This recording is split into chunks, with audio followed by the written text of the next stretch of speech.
എനിക്ക് പനിയുണ്ടായി, 3 പ്രാവശ്യം ഛർദ്ദിച്ചു. അത് കാറ്റോളാതിരിക്കാൻ വേണ്ടി എടുത്താ. അപ്പോൾ ഇന്ന് തുടങ്ങി. അവസാനമായിട്ട് ചോറും മോരുകറി.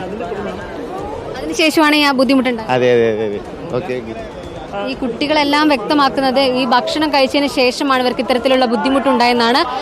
കൂടുതൽ വിദ്യാർത്ഥികളെ, അതായത് ഇപ്പോൾ ആശുപത്രിയിൽ നിന്നും ഭേദമായതിനു ശേഷം വിദ്യാർത്ഥികളെ വീണ്ടും ഈ തൃക്കാക്കര KM കോളേജിലേക്ക് എത്തിക്കുകയാണ്.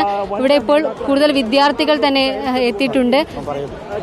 പെൺകുട്ടികളെ NCC കേഡറ്റിനെയും അവരുടെ അധ്യാപകരെയും ചേർത്തുകൊണ്ട് ആരോപണങ്ങൾ ഉന്നയിച്ചു. അതിനെ തുടർന്നാണ് ഞങ്ങൾ അവിടെ ചെന്നപ്പോൾ സാബുമാര് അവര് ഒരു യൂണിയന്റെ പുള്ളിക്കാരി എന്തൊക്കെയോ പറയുക. സാബുമാര് മോശമായിട്ട് അങ്ങനെയൊന്നും അല്ല, അങ്ങനെ ഉണ്ടായിട്ടേ ഇല്ല. പിന്നെ ഇപ്പൊ എന്താണ് ഇങ്ങനെ സംഭവിക്കണമെന്ന് അറിയില്ല.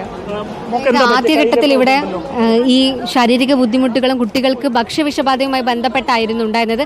തുടർന്ന് പല കോണുകളിൽ നിന്നും ആളുകൾ ഈ കോളേജിലേക്ക് എത്താൻ തുടങ്ങി.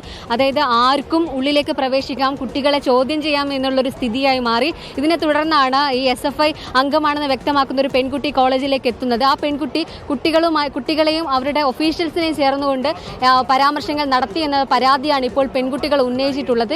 ഇതുമായി ബന്ധപ്പെട്ടാണ് ഉമാ തോമസ് നേരത്തെ വ്യക്തമാക്കിയത്. കുട്ടികളുമായി സംസാരിച്ചു, ആ പെൺകുട്ടിയെ കാണണമെന്നായിരുന്നു ഉമാ തോമസ് ആദ്യഘട്ടത്തിൽ നമ്മളോട് പറഞ്ഞത്. ഇപ്പോൾ നിലവിൽ കുട്ടികളുടെ ഒരു ആരോഗ്യനിലയെക്കുറിച്ച് പറയുകയാണെങ്കിൽ വിദ്യാർത്ഥികൾ എല്ലാം ആരോഗ്യനില തൃപ്തികരമായി തുടരുകയാണ്. അതായത് ആശുപത്രിയിൽ പ്രവേശിപ്പിച്ചവരെല്ലാം തിരിച്ച് ഓരോരുത്തരെയായി ഈ കോളേജിലേക്ക് തന്നെ എത്തിക്കുന്നു. മറ്റു പലരെയും രക്ഷിതാക്കൾ എത്തി അവർ കൂടെ പറഞ്ഞു വിടുന്ന ഒരു സ്ഥിതിയാണുള്ളത്. കുട്ടികളുടെ ആരോഗ്യനില തൃപ്തികരമാണെന്നാണ് നമുക്ക് മനസ്സിലാക്കാൻ കഴിയുന്നത്. പക്ഷേ കൂടുതൽ വിശദീകരണങ്ങൾ ലഭിക്കണം. ഭക്ഷണത്തിൽ നിന്നാണ്, ഏത് ഭക്ഷണത്തിൽ നിന്നാണ്, വെള്ളത്തിൽ നിന്നാണോ തുടങ്ങിയ കാര്യങ്ങളെല്ലാം വ്യക്തമാണെങ്കിൽ ഇതിൻ്റെ എല്ലാം റിസൾട്ടുകൾ ലഭ്യമാകണം. കൂടാതെ മറ്റു പരിശോധനകൾ ലഭിക്കണം. കുട്ടികൾ പല രീതിയിലുള്ള ആരോപണങ്ങൾ ഉന്നയിക്കുന്നുണ്ട്. അവർക്ക് ശാരീരികമായിട്ടുള്ള മർദ്ദനങ്ങൾ ഉണ്ടായി എന്നുവരെ ഉന്നയിക്കുന്നുണ്ട്. കാരണം നമുക്കറിയാം NCC ക്യാമ്പുകൾ എന്ന് പറയുമ്പോൾ കുട്ടികൾക്ക് പല രീതിയിൽ കായികക്ഷമതയും അവരുടെ വിദ്യാഭ്യാസപരമായും വലിയ ഉയർച്ചകളിലേക്കാണ് നമ്മൾ ഇത്തരത്തിലുള്ള ക്യാമ്പുകൾ നടത്തുന്നത്. പക്ഷേ അവിടെയൊക്കെ ഇത്തരത്തിലുള്ള പ്രശ്നങ്ങൾ ഉണ്ടാകുന്നുണ്ടോ, അത് പുറത്തറിയുന്നുണ്ടോ എന്നുള്ള കാര്യമെല്ലാം നമുക്കറിയണം. പക്ഷേ ഇതൊരിക്കലും ഇനി ഒരു കുട്ടിയെ NCC ക്യാമ്പിൽ നിന്നും പിന്തിരിക്കുന്ന രീതിയിലാവരുത്.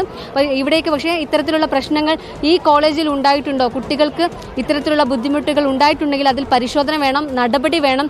ഇത്തരം കാര്യങ്ങളെല്ലാം നമുക്ക് വ്യക്തമായിട്ട് അറിയണം. പക്ഷേ ഇപ്പോഴും നിലവിൽ വ്യക്തമായൊരു മറുപടി നമുക്ക് ലഭിച്ചിട്ടില്ല. കുട്ടികളുടെ ആരോഗ്യനിലയെക്കുറിച്ച്, ആരോഗ്യനില തൃപ്തികരമാണ്